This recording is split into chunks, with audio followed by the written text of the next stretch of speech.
Bonjour les copains, alors excusez-moi, sachez que j'ai commencé à faire la vidéo et en fait j'ai dû être coupée, j'ai été interrompue parce que on m'a appelé à la maison, donc j'allais pas continuer la vidéo, donc j'ai décidé de la recommencer. En gros j'ai lancé un entrepôt, pourquoi? Parce que quand je me suis connectée j'avais l'entrepôt qui était plein, donc je relance un niveau d'entrepôt. Il faut pas que sur mes heures de sommeil, je suis en train de me dire peut-être que c'est plein. Enfin, faut vraiment qu'à ce niveau-là, ce soit tranquille. J'aurais dû le faire avant, j'y ai pas pensé. C'est une bêtise. Au niveau de la liste de construction, vous avez vu que j'en ai mis 3. Je sais pas exactement si c'est à 5, enfin si c'est le cinquième ou le sixième. Je crois que c'est à partir de 5, donc c'est le sixième. Euh, tout, tout ce que vous rajouterez vous coûtera un certain pourcentage de ressources en plus. Donc arrêtez-vous à 5, mais vérifiez. De toute façon, quand vous cliquez, ils vous mettent un message pour vous dire que vous allez payer plus. Si vous voyez que le cinquième, c'est celui qui pose souci, alors ne le faites pas. Ensuite, j'ai été acceptée dans la tribu, les Shadow of Warrior. La personne m'a écrit hier et puis elle m'a envoyé l'invitation. Voilà, je vous montrerai pas tout de suite leur forum parce que je dois vite regarder comment il est organisé pour éviter de vous montrer des informations compromettantes. Puisqu'ils sont peut-être en guerre, ils sont peut-être pas en guerre, enfin on sait pas.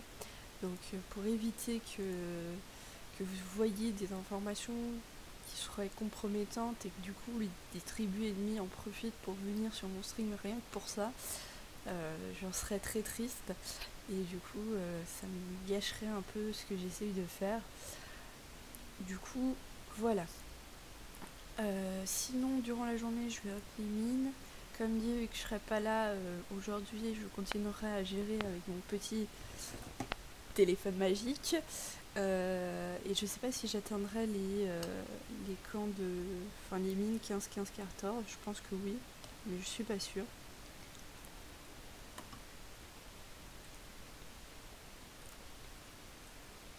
Au niveau de la carte, comme vous pouvez le voir, il y a l'esprit village juste à côté que j'ai pas encore réussi à bien vider. Donc je m'acharne, autant que possible. Sinon hier j'ai dit une petite bêtise. En fait c'est surtout que c'est ambigu. Moi je n'ai jamais utilisé la milice, ou en tout cas de façon très rare. Donc je vous avoue que quand je vous l'ai expliqué, je me suis principalement basée sur ce qui était écrit. Et en fait, cette petite phrase, dès que tu possèdes plus de 2 villages, tu ne peux plus créer la milice. Donc en fait, elle a été, enfin moi je l'ai mal comprise du coup. Mais en gros, c'est à 2 villages, vous pouvez encore avoir la milice, à plus, ça ne marchera pas. Donc c'est pas un village, c'est 2. Sinon, au niveau du paladin, j'ai peut-être, enfin voilà, ça c'est moi, c'est une erreur vraiment, hein, c'est moi qui ne l'avais pas pris en compte. Le paladin, moi je l'utilise en neuf. J'aime bien l'envoyer à l'abattoir. Je l'oublie souvent dans mon village aussi, mais voilà.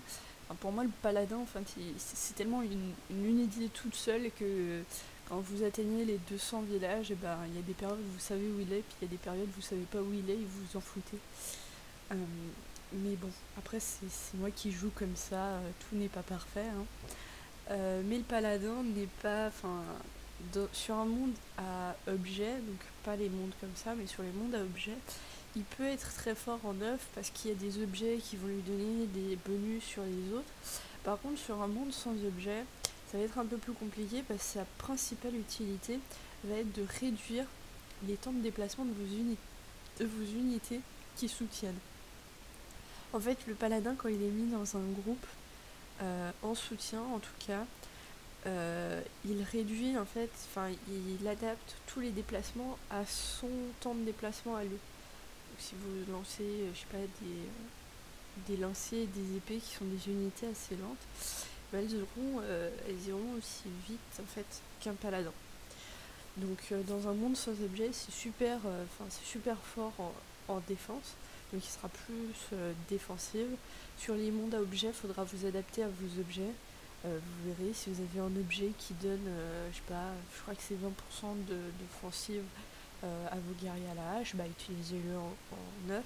Par contre, si vous avez l'objet qui améliore la défense de tel lancier, utilisez-le plutôt en def, et si vous l'utilisez pas et que vous devez faire un soutien, bah utilisez-le pour le soutien. Enfin voilà, moi je pense que le paladin, vu que c'est une unité toute seule, il faut vraiment voir sur le moment qu'est-ce qu'on a besoin et s'adapter en fonction de.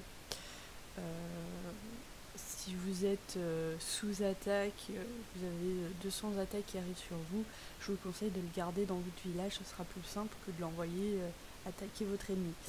Par contre, si vous tentez une prise sur le voisin qui est à côté, il est tout seul, moi je l'enverrai.